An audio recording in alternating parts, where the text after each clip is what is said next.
Hello students, in this video we are going to solve the remaining questions of our Essay 1 exam paper of class 6 subject Science NCERT. In the previous video we have solved up to question number 3b. Now let me start with the next question. Next question is question number 4a.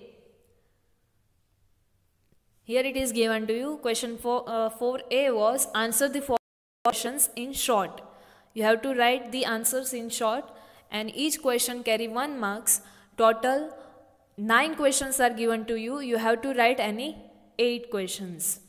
The first question is name the nutrients that are needed for the growth and maintenance of our body. So here let me see the answers for these questions. So here the answer is given to you that proteins are needed for the growth and maintenance of our body. Protein is necessary for maintenance of our body and for the growth. Some of you had written all the nutrients, that is protein, vitamins, minerals, etc. Here the right answer is proteins. Next question number 2 was name the 2 foods rich in fats. You can write any 2 foods or food items which are rich in fats. Here I wrote butter, ghee or oil. You can write any 2. So this butter, ghee and oil are the foods which are rich in fats. Next question was name the 2 items that are made from coconut fiber. Any 2 items which are made from the coconut fibers. So coconut fiber is used for making bags, mat, doormat, ropes, etc. You can write any of these 2 items. The next question, 4th number was name 2 objects which can be made from wood. The objects which can be made from wood. So table, chair, boat, window, etc. are the items which are made from the wood. Next 5th number was name the 2 items known to you that float on waters. Items which are float on water. So plastic bowl, balloon, feather, wood, etc. are the items which float on the water. Next question was 6th number. What do we get by churning curd? So butter and buttermilk. We are getting this butter and buttermilk by churning the curd. Next 7th number was what is the process of converting water vapor into water called? So this process is known as the condensation. The converting of water vapor into water is known as the condensation. Next 8th number was to walk through a waterlogged area, or you can say area which is filled with water, you usually shorten the length of your dress by folding it. So can this change be reversed? So here your answer should be yes. Yes, this change can be reversed. As we are folding our dress, so we can again get the size of our dress because we had folded it. So this change is reversible change. So we can reverse this change. Next question was question number 9. What are the parts of a flower? You have to write the parts of the flower. So sepals, petals, stamen, pistil, anther, androecium and gynoecium. These are the different parts of the flower. So here our question number 4a gets over. Next question was question number 4b.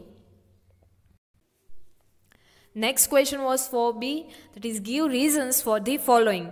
Here 3 questions are given to you. You have to write any 2 and each question carries 2 marks. The first one in that is we should wear cotton clothes in summer. Why do we have to wear cotton clothes in summer? So now let me check the answer for this. So here the answer for the first question is given to you that we sweat due to excessive heat in summer. In summer the heat is excessive, so we sweat, and cotton clothes easily absorb all the sweat and hence keeps the body dry. Cotton cloth, as we know, that is the natural fiber. It absorbs the water in more amount, so it can easily absorb the sweat and keeps the body cool or dry. And also cotton cloth easily lets the air pass through the particles and therefore we should wear cotton clothes in summer. Cotton allows the air to pass through it easily, so that's why in the summer season we have to wear cotton clothes. Next question was 2 number. Number 2 was the showcases kept in the shops have glass doors. So the reason is glass is a transparent material, and if the shutters of the showcases are made of glass, then the goods that are kept in the showcase can be easily seen without even opening the shutter. Without opening the shutter, we can see through this glass, because glass is the transparent material, and hence the customer can easily see the available product and the shopkeeper can easily sell those items. So that's why the showcases kept in the shops have the glass doors, because the glass is the transparent material. Next, third reason was earthworms are considered as the friends of a farmer. Why the earthworms are friends of a farmer? So earthworms live in the soil and it eats its way through the soil. Earthworms, they are living in the soil. Soil is the house for the earthworms and they are eating its way. That means they are eating the soil, and its body then throw away the undigested part of the material that it eats. And as the part of the excretion, they are throwing away the undigested part of the material in the soil itself. And this activity of an earthworm makes the soil fertile for the plants. The activity of the earthworm in the soil mixes the soil and makes it porous, and hence increases the productivity of the soil, or it will increase the fertility of the soil. So that's why earthworms are considered as the friends of a farmer. So here our question number 4b, that is give the reasons for the following, gets over. Next question was question number 5. So question number 5 is answer the following questions in details. Total 6 questions are given to you. You have to write any 5 and each question carries 2 marks. So total 10 marks are there for question number 5. In that first one is name the major nutrients in our food. Which are the major nutrients in our food which we are eating? So the major nutrients in our food are carbohydrates, proteins, fats, vitamins and minerals.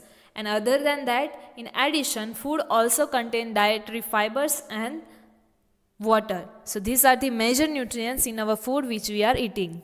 The next question was explain the process of making yarn from fiber. How we are making yarn from the fibers? So the process of making yarn from fiber is called spinning. This process is known as the spinning. And in this process, fibers from a mass of cotton are drawn out and twisted. In this process, we are taking the fibers from the mass of cotton, or from the cotton we are taking the fibers, and then after we are twisting these fibers to get yarn. And this twisting brings the fibers together to form a yarn. And simple devices are also used for spinning, like hand spindle and charkha. These are also used to make the yarn from the fiber.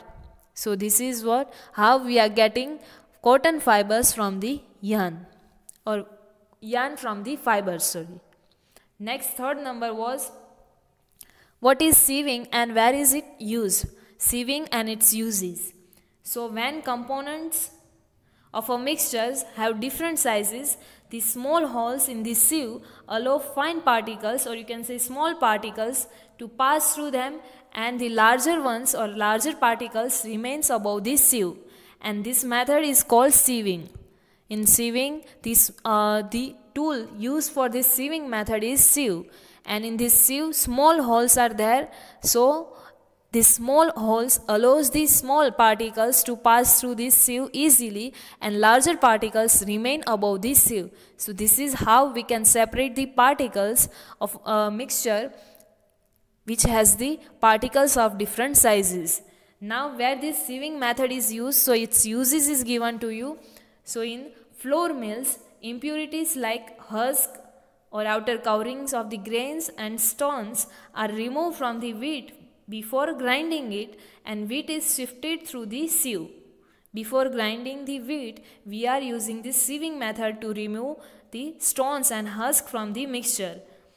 And to remove the pieces of stones, stalks and husk, they may remain after threshing and winnowing.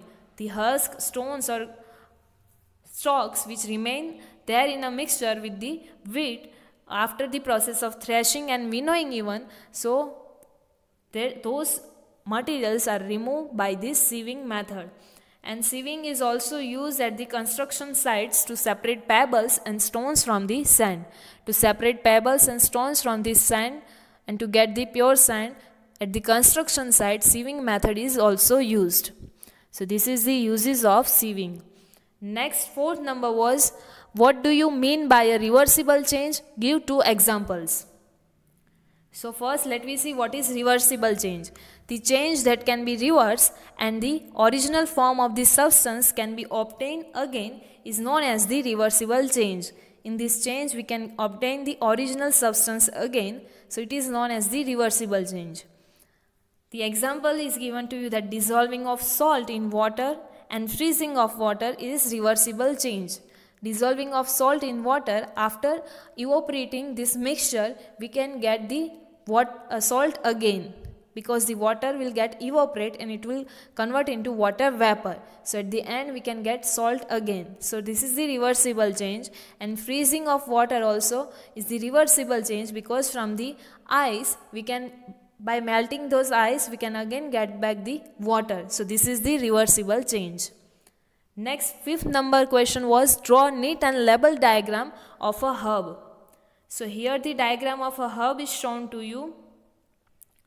Labeling is also there. This one is the flower, leaf, stem and root is there. So these parts of the different parts of the herb is shown to you. You have to draw this diagram and you also have to label this diagram. This shows the flower, then after next is leaf. Here it is shown to you that is stem, this is ground level, and below the ground the roots are there. So this is the label diagram of a herb. Next, 6th number question was, what is a ball and socket joint, and give its one example. So what is ball and socket joint? So a joint in which the rounded ball shaped end of a bone fits into the cup-like cavity of a outer bone is called ball and socket joint.